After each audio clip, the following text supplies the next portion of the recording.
നമസ്കാരം. ഇന്ന് നമ്മൾ നോക്കാൻ പോകുന്നത് ലോകത്തിലെ ഏറ്റവും വലിയ ജനാധിപത്യ രാജ്യത്തിന്റെ ബ്ലൂ പ്രിന്റിനെ കുറിച്ചാണ്, അതായത് ഇന്ത്യൻ ഭരണഘടനയെക്കുറിച്ച്. ഒന്ന് ആലോചിച്ചു നോക്കൂ, സ്വാതന്ത്ര്യം കിട്ടിയ സമയം, പല ഭാഷകൾ, പല മതങ്ങൾ, പല സംസ്കാരങ്ങൾ, ഇങ്ങനെ ഒരുപാട് വൈവിധ്യങ്ങളുള്ള ഒരു വലിയ രാജ്യത്തെ എങ്ങനെ ഒന്നിച്ചു നിർത്തും? അതിനൊരു വ്യക്തമായ പ്ലാൻ വേണമല്ലേ? എല്ലാവർക്കും ബാധകമായ നിയമങ്ങളുള്ള ഒരു പുസ്തകം. ആ ഒരു വലിയ ദൗത്യമാണ് നമ്മുടെ രാഷ്ട്രശില്പികൾ ഏറ്റെടുത്തത്. 395 എന്താണിത് എന്നല്ലേ? ഇത്രയും ആർട്ടിക്കിൾസ്, അതായത് അനുച്ഛേദങ്ങൾ ഉണ്ടായിരുന്നു നമ്മുടെ ഭരണഘടനയുടെ തുടക്കത്തിൽ. ഇത് ലോകത്തിലെ തന്നെ ഏറ്റവും വലിയ എഴുതപ്പെട്ട ഭരണഘടനയാണ്. ശരിക്കും ഇന്ത്യയുടെ ആ വൈവിധ്യം പോലെ തന്നെ വലിപ്പമുള്ള ഒന്ന്.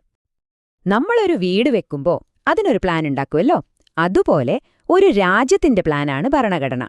ആ പ്ലാനിന്റെ ഏറ്റവും പ്രധാനപ്പെട്ട ഭാഗം അതിന്റെ ആമുഖത്തിലാണ്. നമ്മൾ പ്രിയാമ്പിൾ എന്നു പറയും. ഇന്ത്യ എങ്ങനെയുള്ള രാജ്യമായിരിക്കണം എന്നതിന്റെ ഒരു ചുരുക്കരൂപം.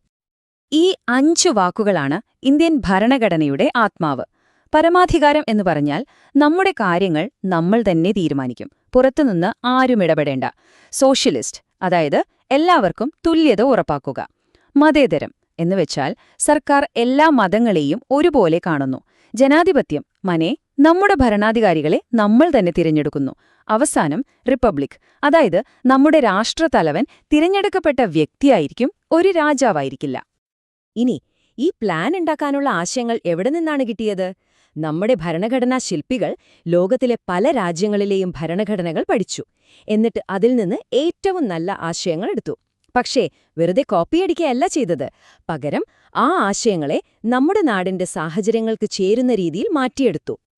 ഉദാഹരണത്തിന്, നമ്മൾ ബ്രിട്ടനിൽ നിന്ന് പാർലമെന്ററി ജനാധിപത്യം കടമെടുത്തു. അമേരിക്കയിൽ നിന്ന് നമ്മുടെ മൗലികാവകാശങ്ങൾക്കുള്ള ആശയം കെട്ടി. അയർലൻഡിൽ നിന്ന് നിർദ്ദേശക തത്വങ്ങൾ. ഇങ്ങനെ പലയിടത്തു നിന്നും നല്ല ആശയങ്ങൾ എടുത്ത് ഇന്ത്യയ്ക്ക് വേണ്ടി ഒരു പുതിയ രൂപം നൽകി. അധികാരം ഒരാളുടെ കയ്യിൽ മാത്രം ഒതുങ്ങിയാൽ എന്താകും അവസ്ഥ? അതൊഴിവാക്കാനായി നമ്മുടെ ഭരണഘടന അധികാരം പല ഭാഗങ്ങളായി വിഭജിച്ചു.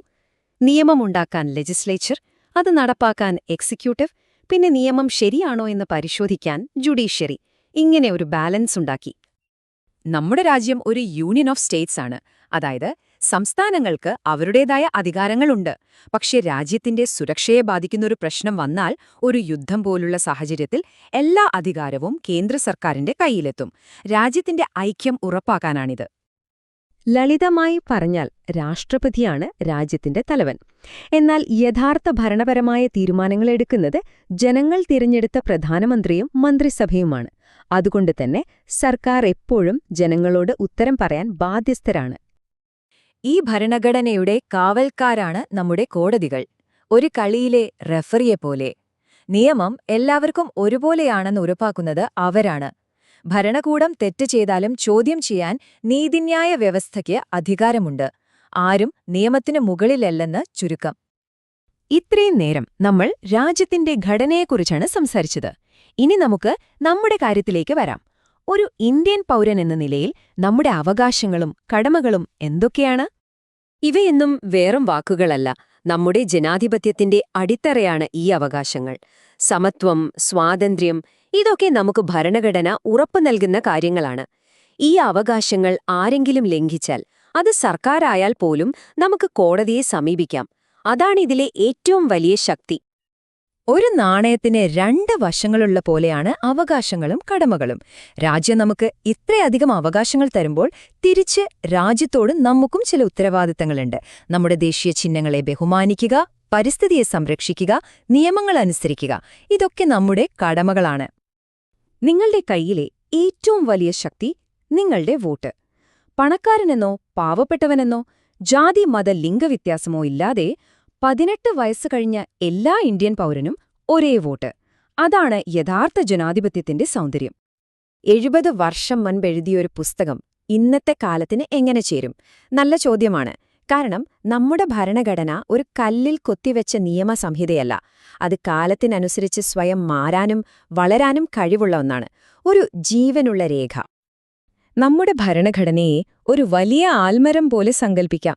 അതിന്റെ വേരുകൾ, അതായത് ജനാധിപത്യം, മതേതരത്വം പോലുള്ള അടിസ്ഥാന തത്വങ്ങൾ വളരെ ശക്തമാണ്. അത് മാറ്റാൻ അത്ര എളുപ്പമല്ല. എന്നാൽ കാലത്തിനനുസരിച്ച് പുതിയ നിയമങ്ങളാകുന്ന കൊമ്പുകളും ചില്ലകളും വളർന്നുവരാം. ഈയൊരു ബാലൻസാണ് നമ്മുടെ ഭരണഘടനയെ ഇന്നും പ്രസക്തമാക്കി നിർത്തുന്നത്. എന്നാൽ രാജ്യം എപ്പോഴും സാധാരണ സാഹചര്യങ്ങളിലൂടെ ആവില്ലല്ലോ കടന്നുപോവുക. യുദ്ധം, ആഭ്യന്തര കലഹം അല്ലെങ്കിൽ വലിയ സാമ്പത്തിക പ്രതിസന്ധികൾ. ഇത്തരം അസാധാരണ സാഹചര്യങ്ങളെ നേരിടാൻ ഭരണഘടനയിൽ ചില പ്രത്യേക വ്യവസ്ഥകളുണ്ട്. രാജ്യത്തെ സംരക്ഷിക്കാനുള്ള ഒരു എമർജൻസി ടൂൾ കിറ്റ് പോലെയാണിത്. അതെ, ഇന്ത്യൻ ഭരണഘടന ഒരു ജീവിക്കുന്ന രേഖയാണ്. അത് ഭൂതകാലത്തെക്കുറിച്ച് പറയുക മാത്രമല്ല, നമ്മുടെ ഭാവിയെ രൂപപ്പെടുത്താനുള്ള ഒരു വഴികാട്ടിയായി എപ്പോഴും കൂടെയുണ്ട്. ഓരോ തലമുറയ്ക്കും അതിൽ നിന്ന് പുതിയ അർത്ഥങ്ങൾ കണ്ടെത്താൻ കഴിയും. അപ്പോ ഇത്രയൊക്കെ കേട്ടുകഴിഞ്ഞപ്പോ നിങ്ങൾക്ക് എന്തു തോന്നുന്നു? സമത്വം, സ്വാതന്ത്ര്യം, നീതി, ഇങ്ങനെ ഒരുപാട് വലിയ ആശയങ്ങൾ ഇതിലുണ്ട്. ഇന്നത്തെ ഇന്ത്യയിൽ ഈ ഭരണഘടനയിലെ ഏത് ആശയത്തിനാണ് ഏറ്റവും കൂടുതൽ പ്രാധാന്യം നൽകേണ്ടത്? അതൊരു വലിയ ചോദ്യമാണല്ലേ? നമുക്കെല്ലാവർക്കും ചിന്തിക്കാൻ വക നൽകുന്ന ഒരു ചോദ്യം.